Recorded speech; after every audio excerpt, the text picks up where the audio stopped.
కూర్చున్న light fail అవుతుంది. అందరూ కూడా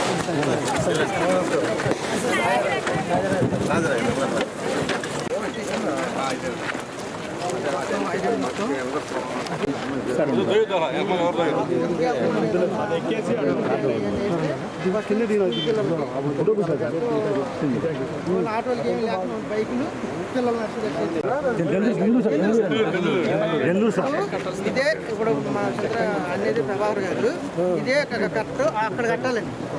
ఇటు కట్టకూడదా? ఇది కరెక్టే. ఇప్పుడు ఇటు కట్టారు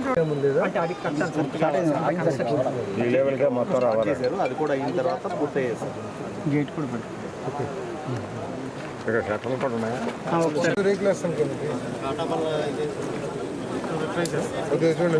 పిల్లలు బాగా ఇబ్బంది చేస్తారు. నెంబర్ 1 చిన్న గెటర్స్ వేసేసి ఆ గెటర్స్ మీద ఇచ్చి బీడీ లాగా పబ్లిక్ ఇంపార్టెన్స్ కోసం తీసేసుకోకుండా గవర్నమెంట్ అప్రూవ్ చేసి పేమెంట్ వస్తుంది. ఎందుకు చేయకూడదు? పేమెంట్ అవసరమైతే will give issue orders and take the position of the land. తీసుకో.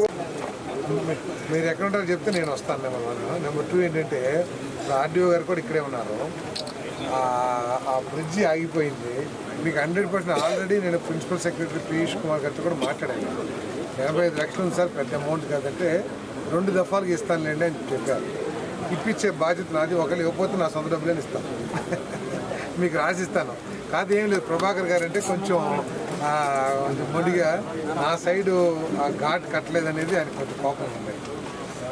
అది కట్టించేస్తాను. నాది ప్రామిస్. మీకు డబ్బులు ఇప్పించే బాధ్యత నాది. ఒకవేళ గవర్నమెంట్ ఏదైనా పరిస్థితులు ఇవ్వలేదనుకోండి, ఇవ్వకపోతే నాది బాధ్యత, నేనే ఇస్తాను. ఎందుకంటే పిల్లలేదు, ఇబ్బంది పడుతున్నారు. ఆర్డీఓ గారు మీకు అన్నీ సార్ మన వాళ్ళు అందరు ధైర్యం కూడా అదే. పండుబాబు గారు అండి ఇస్తారండి ఆయన అని ధైర్యం చెప్తే నేను మీతో మాట్లాడతాను. నేను కలుస్తాను మిమ్మల్ని. ఆర్డీఓ గారు కావాల్సిన ఆర్డర్స్ అన్నీ కూడా మీకు ఇచ్చేస్తాను. ల్యాండ్ ఎక్విజిషన్ సంబంధించి ఏలూరు ఆర్డీఓ గారు ఇప్పిస్తాను. కలెక్టర్ గారితో మాట్లాడి మీకు ఇప్పిస్తాను. Thank you.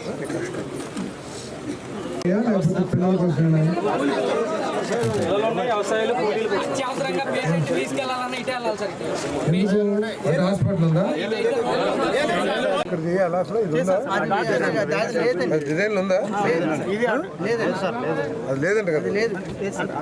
ఆపోజిట్ ఉంది కానీ ఎందుకు అంత అవసరం ఏంటి ఇక్కడ? అసలు ఇంత పెద్దది ఏంటి? టెంపుల్ ఒకటి సరిపోయేది కదా. ఓన్లీ పందులే కటింగ్ సార్ అది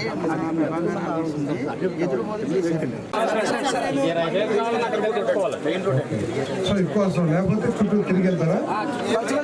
ఇది ఉన్నా లేకపోయినా అటు వెళ్ళాల్సిందే. ఆ ఊరు వెళ్ళాల్సిందే. అవునా?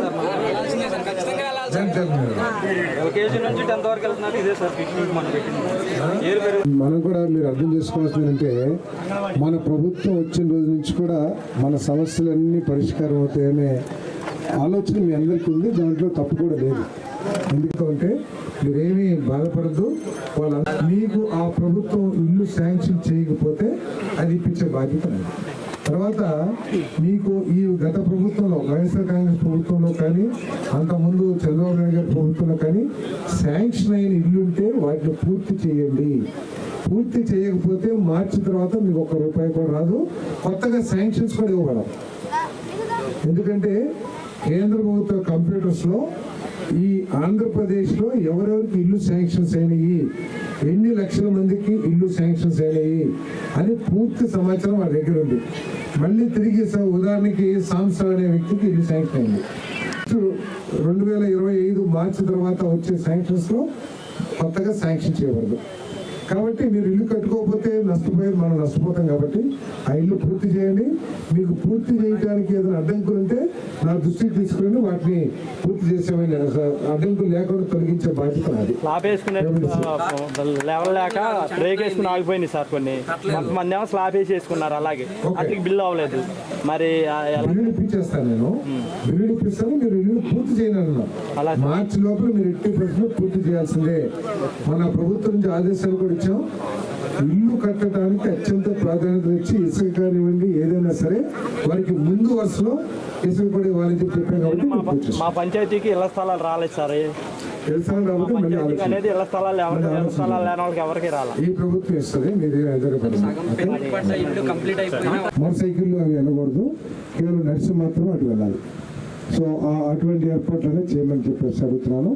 అంతేకాకుండా ఈ పెనుబాబు గారు అనుమతి ఇచ్చిన వెంటనే మీరు అక్కడ ఘాట్ ఏదైతే కట్టాలో ఆ ఘాట్ పనులు మాత్రం కాంట్రాక్టర్ గారితో చెప్పి ప్రారంభింపు చేయండి. అది ప్రారంభించిన తర్వాత ఎవరికి ఎటువంటి ఇబ్బంది ఉండదు, అనుమానం ఉండదు. ఓకే, అది అయిపోయినాక తప్పకుండా నేను చేపిస్తానని. ఇది ఈ నెలలోనే ఒకవేళ వర్షాలు ఆగిపోతే కనుక ఈ నెలలోనే స్లాబ్ వేయించే అవకాశాన్ని కూడా మరి ఎస్సీ గారిని పరిశీలించమని చెప్పేసి అడుగుతాను. ఓకే, తప్పకుండా మీకు ఈ సీజన్ అయిపోయే లోపల కానీ వాతావరణం వారికి అనుకూలించిన వెంటనే ఈ బ్రిడ్జిని పూర్తి చేసే బాధ్యత నాదని చెప్పేసి వీళ్ళకి సరిగ్గా.